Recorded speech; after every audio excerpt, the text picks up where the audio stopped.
something I didn't know I wanted to talk about until I found a very interesting angle to pick up. Now you'll note I'm using footage of Firewatch for a very specific, and we're just going to leave it unstated, reason why. As I read off my script here. So, Pewdiepie said the N-word during a stream. What do we do now? Do we follow suit with Camposanto and get more developers to file DMCA takedowns on its videos, potentially leading to a dark future where nothing gaming related can be used on YouTube by anyone? Do we criticize Camposanto for doing this on a piece of content that has literally nothing to do with what Pewdiepie did over a year later? Should advertisers pull out, leaving him with no promo codes or even pre-roll YouTube ads? Should we pressure those that continue to sponsor him to stop? I think the answer lies in a totally different direction, and that is, quite frankly, that I'm stunned at how many people don't seem to care about what Pewdiepie said. But when I started to think about it, why should they care? Playing a game online can be rough, right? You'll likely hear a big old pile of swears being thrown about, and some directed at you. Trash talk is all well and good, but when the words have a loaded meaning, it becomes something different. And the M-word is basically the king of those words. But I'm about as white as a person can get, so my opinion on that part of all this isn't really relevant. Although I firmly believe it is a word that should not be said by anyone, keep it in the annals of history, in Huckleberry Finn, and be done with it.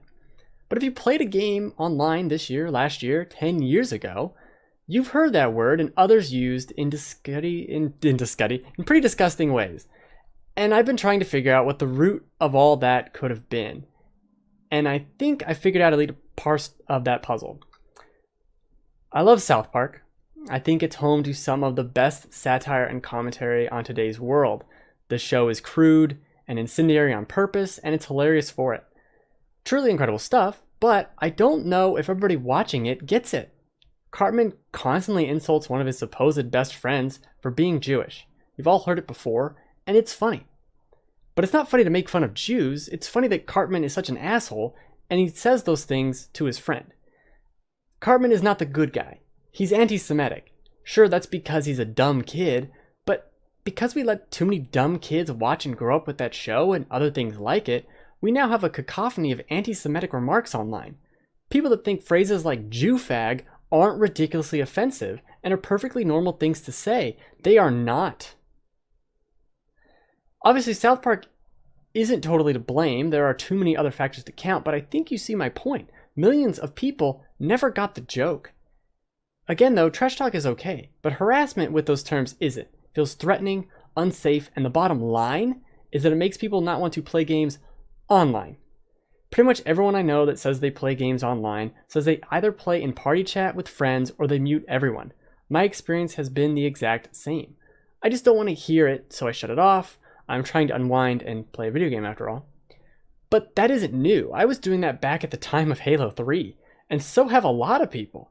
It seems the sensible and the decent long ago buried their heads in the sand to this whole problem. Oh, it's just a bunch of racist 12-year-olds online. Has been a joke for years and years. Well, the Oshers took its head out of the sand and discovered, 10 years later, it's still really bad out there. And not only that, those racist 12-year-olds from 2006, they're in their 20s now, and I bet they're still saying some fucked up shit. There has been a history of unacknowledged complicit behavior by the primarily left-leaning games press. We knew it was bad, we ignored it, and huddled off into small, welcoming groups and hoped for the best. We did that, and it solved nothing. This Pewdiepie issue proves that we screwed up. We let the other side take over. The just mute everyone attitude towards the online ecosystem must stop if we want it to improve. No more ignoring it.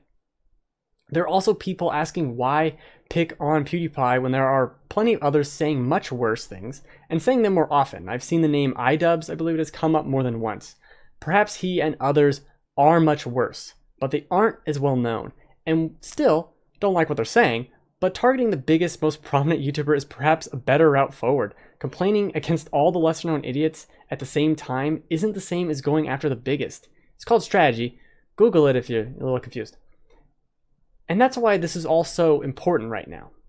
Blizzard recently came forward and admitted that policing Overwatch has actively slowed the development of other features. So devs are trying to do something about this, but we have to do more too. We have to try and combine the groups, talk to the other side, make them understand that some things really shouldn't be said, least of all be yelled at hatefully at one another for missing a shot in Call of Duty. These people can learn empathy if we try, if we stand up for common decency. I'm not asking for safe spaces in Destiny 2. I'm not calling for a G-rated multiplayer experience everywhere. I just want people to be nicer. We've known about this issue for far too long. Let's just hope it isn't all too late to turn it around.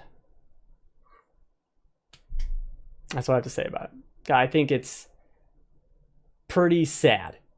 And as soon as I realized that we've been letting this go, it's really sad when you look at it from that perspective of we just did nothing and let the hate speech go, just look the other way. We have ourselves to blame. That's good. Moving on to happier things for the rest of the show. Hopefully happier.